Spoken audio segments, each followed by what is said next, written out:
Hello and welcome to Space Daily. I'm Gabriel, and today we are going to be telling you about everything that happened this week in space.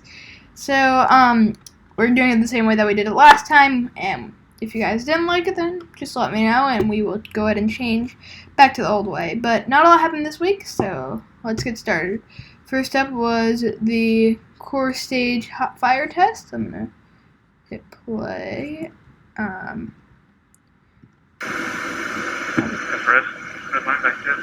H-boys on. Go for engine start. H-boys are on, and engine starts just being okay.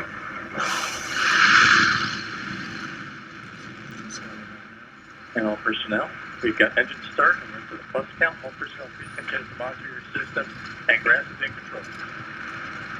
So the core stage hot fire test was successful. It went for more than 8 minutes.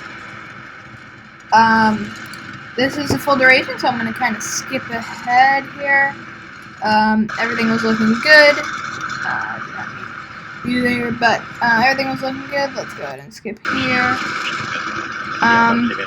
Thank you to Sinus for putting all the videos together for us here.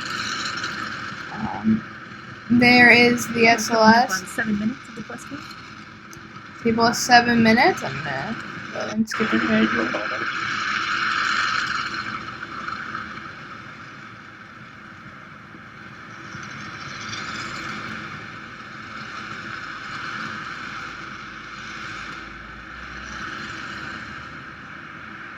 It went up to around 500 seconds, and before it shut down. So about 20 more seconds left. They practiced gimbal and everything needed for the real flight, hopefully happening in November of this year. Alright, so we're just over 8 minutes into the For Artemis 1.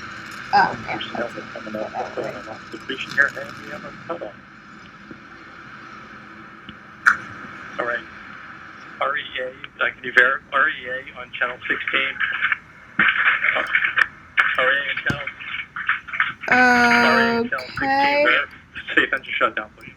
Okay, so they had safe engine shutdown. That was that. So after that, we had the Soyuz MS-17 relocation.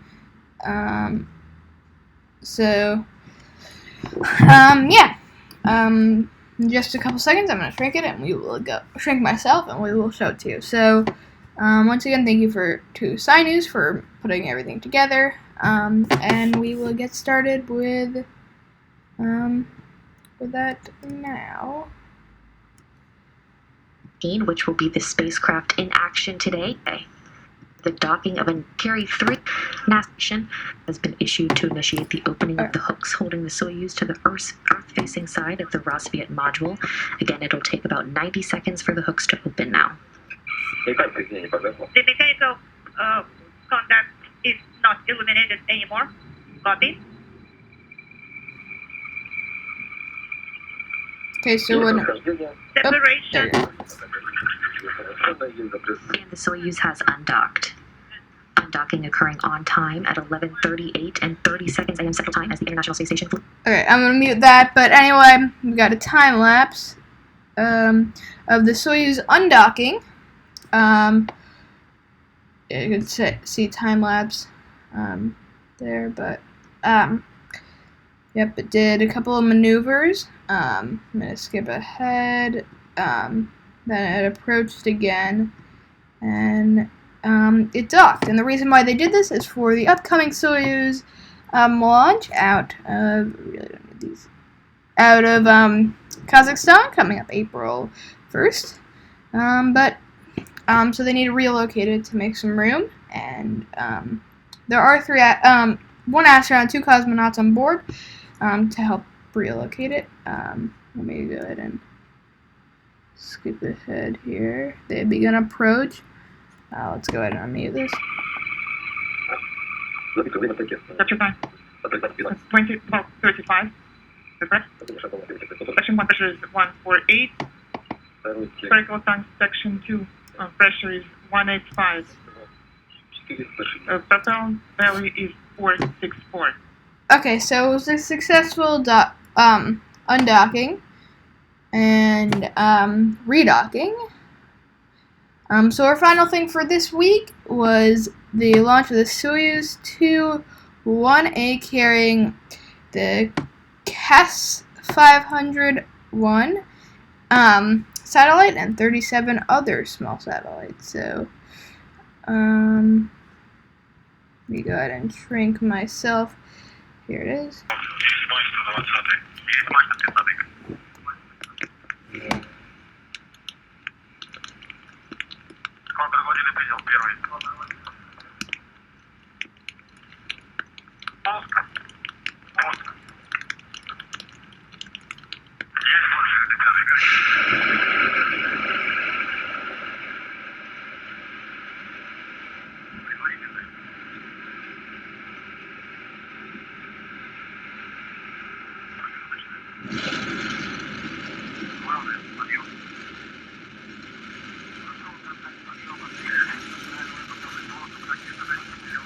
Obviously, it was a successful launch. The Soyuz doing its job again. And it worked. It had a new paint job. That was one thing that I was looking forward to. I really like the new paint job, honestly. That they had on the Soyuz, and everything was good. The Soyuz launch vehicle was painted white, blue to celebrate 60 years since the first human spaceflight in history. So now I know why. The Vostok 1 mission that launched Yuri Gagarin in space on the 12th of April, 1961. Okay, I'm going to go ahead and make myself bigger. So thank you all for watching. We are now going to go through our question of the day. Today's question is a little bit off topic from space and a little bit more towards like astrophysics, and that is what is one way that time travel would be possible. One way that I find really interesting that we have no technology or very close to do that is this concept of launching, going at the speed of light to the center of the universe and coming back.